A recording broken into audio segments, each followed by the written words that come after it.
سب کی آواز media net work میں آپ کا استقبال ہے۔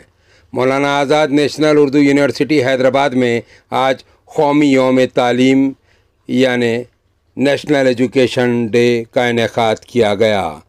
اس موقع پر یونیورسٹی کے in charge vice chancellor professor S M Rahmat Ullah نے صدارتی خطبہ پیش کیا۔ Professor Abdul Hamid Khan, director Maulana Azad chair Marathwada university Aurang آباد نے آن لائن اپنا خطاب کیا۔ ان کے علاوہ professor T V Kattimani, vice chancellor central university of Andhra Pradesh, مہمان خصوصی کی حیثیت تھے۔ Professor Mahmood Siddiqui, in charge registrar نے مہمانان کا استقبال کیا اور اس پروگرام کی غرض و غایت بیان کی۔ دیکھیے پروگرام کا منظر یا پروگرام کی اہم جھلکیاں۔ شخصیت کا تعلق ہے، کتنے ڈائمینشنز ہیں جن کا احاطہ کرنا ظاہر ہے کہ اس مختصر سی گفتگو میں ممکن نہیں ہے۔ انہوں نے آغاز کیا تو ایک صحافی کے حیثیت سے کیا، انہوں نے شاعری بھی کی، نثر نگاری بھی کی، وہ ایک بہترین اور شعلہ بیان مقرر بھی رہے۔ انہوں نے قومی تحریک کی قیادت کی، انڈین نیشنل کانگریس کی صدارت کی، 2 مرتبہ اس کے صدارت کے عہدے پر وہ فائز رہے۔ ہندو مسلم ایکتا کے وہ چیمپئن کہلاتے ہیں اور ساری انسانیت کو جوڑنے کا کام انہوں نے کیا، عالمی بھائی چارے کا کام انہوں نے کیا۔ ان کی ان گناگوں صفات کی وجہ سے ہی سروجنی نائیڈو نے انہیں خراج عقیدت پیش کرتے ہوئے یہ کہا تھا کہ مولانا آزاد جب پیدا ہوئے تو وہ 40 برس کے تھے۔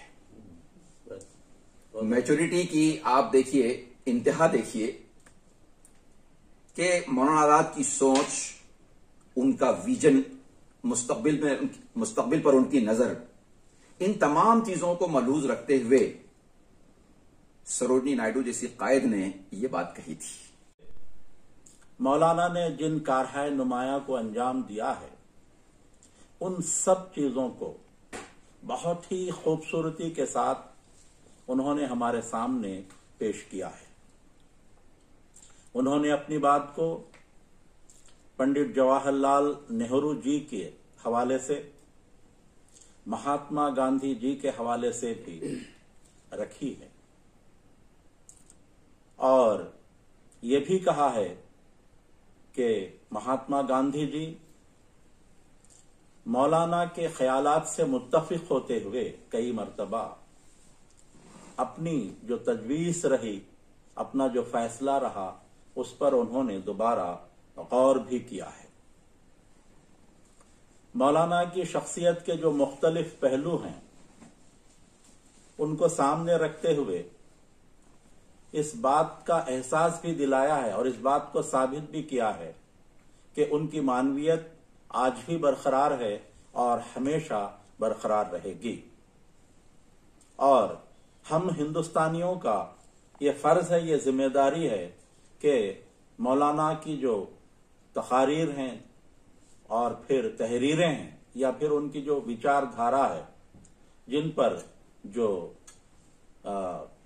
گرد پڑی ہوئی ہے، اس کو صاف کرنا گویا ہم سب کا کام ہے، یہ ہماری ذمہ داری ہے۔ اور اگر ہم زندہ ضمیر رکھتے ہیں، میں ان کی اس بات سے متفق ہوں اور میں کہتا ہوں کہ ہم سب کو چاہیے کہ اس کام کو ہم انجام دیں اور مولانا کے مشن کو آگے بڑھائیں۔ معزز حاضرین، پروفیسر کٹی منی صاحب نے بھی بہت اچھی باتیں مولانا سے متعلق ہمارے سامنے رکھی اور انہوں نے فخر سے کہا کہ مولانا کی زندگی پر جو کتاب لکھی گئی پروفیسر شیخ علی صاحب نے، اس کا ترجمہ انہوں نے ہندی میں کیا۔ مجھے وہ دن یاد آ رہے ہیں جب اس موضوع پر ہماری یونیورسٹی میں ڈسکشنز ہوا کرتے تھے۔ پروفیسر کٹی منی جی اس بات کا ذکر کئی مرتبہ کیا کرتے تھے۔ سائنس کے انسٹیٹیوٹ کا قیام دیکھیے، یہ ساری ایسی چیزیں ہیں جن کے پس پردہ مولانا کا جدید تعلیمی نظریہ کار فرما رہا ہے۔ دوسری بات یہ دیکھیں کہ مولانا کی سوچ، ان کی فکر اور ان کے تصور آزادی کے پس پردہ جو بنیادی محرکات کار فرما تھے، اس میں ان کی اسلامی سوچ اور اسلامیات کو بڑا دخل تھا۔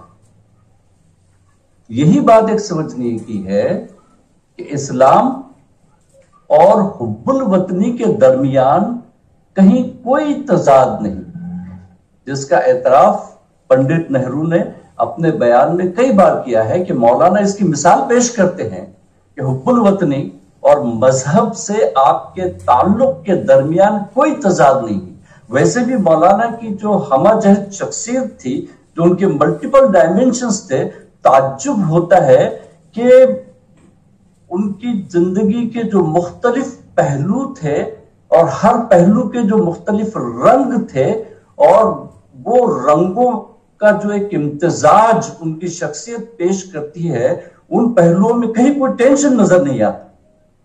بحیثیت سیاستداں، بحیثیت عالم، بحیثیت ادیب، اور بڑی حیرت ہوتی ہے کہ مولانا فن جانتے تھے کمپارٹمنٹلائز کرنے کا، ہر چیز، ہر پہلو کو ایک دوسرے سے مختلف اور الگ رکھنے کا، جہاں کہیں کوئی ٹینشن ہمیں نظر نہیں آتا۔ ایک تو یہ ہوا ان کا پہلو تعلیم کا۔ دوسرا یہ ہے کہ ان کے تعلیمی نظریے میں علم کے تقدس، اس کی پوترتا اور اس کی پیورٹی اور پائٹی کے تصور کو بڑا دخل تھا۔ That Maulana and his teachings, his speeches should be included in the textbooks of all Indian languages. Our children, our youngsters must know what was Maulana. What were his ideas? Not only that, for what he fought.